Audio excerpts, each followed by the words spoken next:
Hi everyone, welcome to another video. Today I have Haley with me. She is a Web3 reporter from US, currently working with Amberfi. She has worked for Solana and is quite involved with NFTs, metaverse and such communities. Like this video, subscribe to our channel and let's get started. Perfect. Well, hello everybody. My name is Haley Cromer. I work with Amberfi right now. That is a marketplace that is in its development stages. It should be coming out in August. I used to report for Solana, a platform called Sola News, where I talked about Solana, Sol, the cryptocurrency, and everything that was going on for them. So I became a journalist and a reporter. I talked about subjects in Solana and their cryptocurrency, and now obviously I've expanded to talk about more NFT projects beyond Solana, so using Ethereum, Polygon, other blockchains, including Solana. Why did you specifically choose Web3? I found that a lot of people in Web3 are super multifaceted. So I've been going to a lot of NFT events lately, which are so much fun. If you haven't met with the Web3 space in real life, I definitely recommend kind of checking out your area and these meetups. It's so much fun to kind of network in real life and get to see people like you face to face, which obviously this is a great start. But it's really nice seeing the community. And I realized that a lot of these people in these communities are super multi-talented. So they'll do back-end development, they'll deploy smart contracts, they'll work on a blog. All of a sudden, we're having an event and now they're DJing, they're a photographer. There's so many things I can do, and it's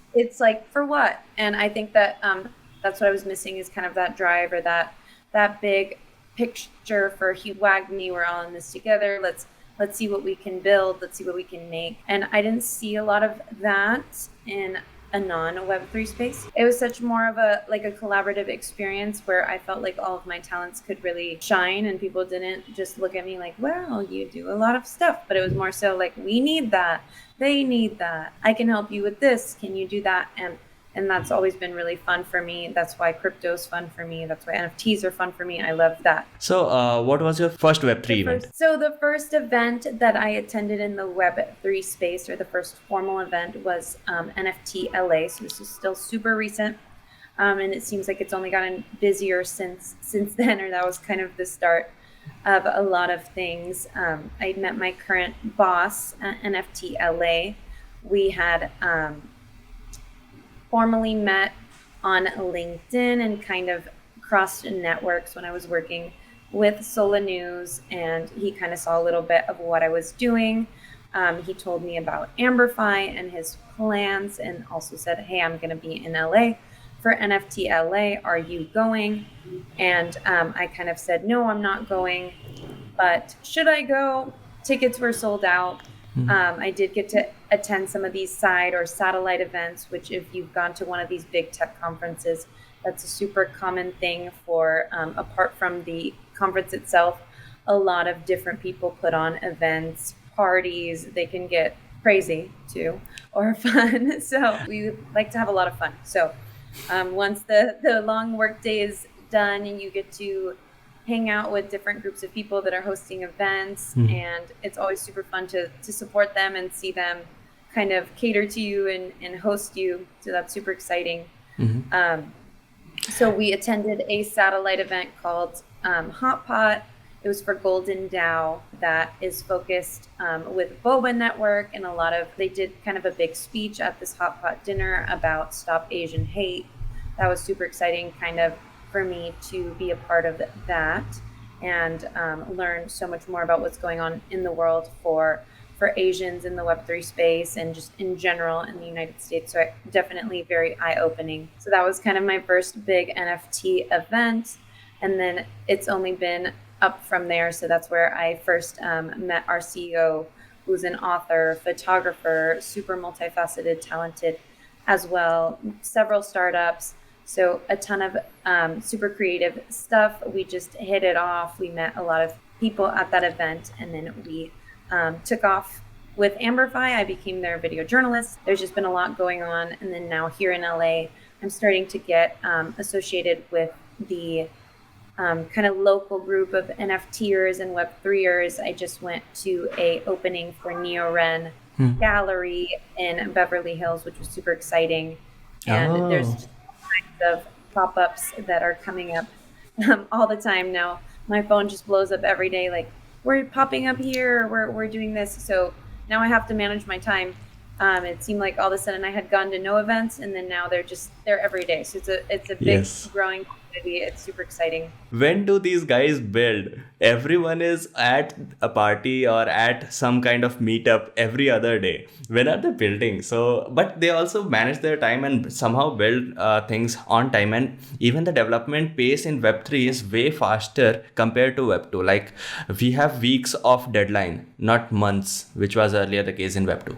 Yeah, I was actually laughing because when we were at permissions lists, the girl, I think it was one of the PR managers from OpenSea, was doing like showcasing videos of people's outfits in Web3 Okay. and what people were wearing, like the style at the event, like, and highlighting kind of some of the more eccentric or colorful outfits, because you'd be surprised there's a big fashion scene too in Web3 that you wouldn't know. Oh. And on their, I think TikTok, it was somebody commented like, "When are you actually building? When are you guys going to be home from the Met Gala and get back to work? Open seats crashing." So I thought it was so funny, and she was like, "We are," and that's, I think, what one of the people that commented said to her too was, "Well, when do the coders get to go to the fun parties, or when do the?" I think that it's definitely a big work-life balance. These people that are in Web3, for some reason, they're out and about, they're networking, but they also seem like they get done 6 months work in a couple of days.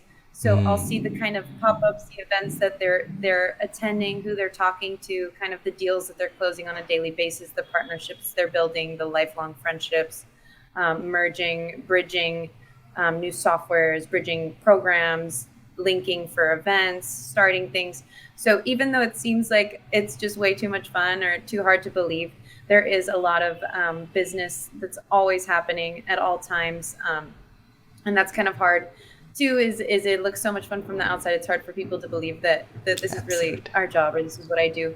But so many big things happen, and then even especially too working in the news space or the reporting space of all this, you'd be surprised is one conversation can lead to maybe 10 news headlines the next morning. So sometimes you actually have to be careful to talk or make too many friends, or then all of a sudden it's big news. It's a, like so volatile market. Anything can happen. Yes, that's true.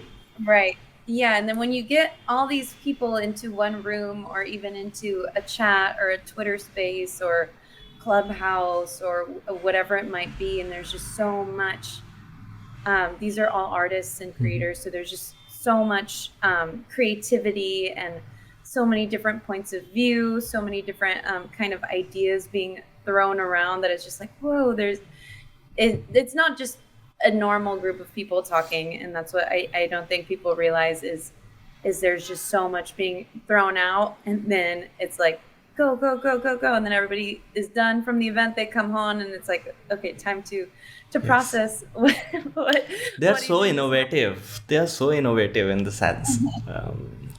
Really good. Because there could be new things every day. I mean, there was probably a first day where NFTs didn't even exist, right? It was just cryptocurrency, and everybody was in a room, and then all of a sudden, in probably a matter of a 2-hour event, then all of a sudden NFTs were born, and now it's like ever since then, Yeah. it hasn't stopped. In fact, Vitalik Buterin, before he started Ethereum, he went on some sort of a world tour where he visited multiple countries just to explore what is happening, and then he got the idea of building Ethereum.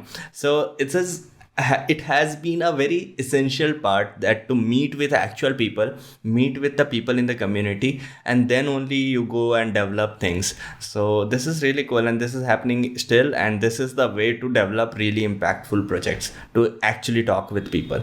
Thank you so much if you have watched till now. Hope you enjoyed it. Hope you had a great time. Hope you learned something new. And if you did, check out the links in the description. Share this video, like this video, subscribe to our channel, and see you next time. Thank you so much.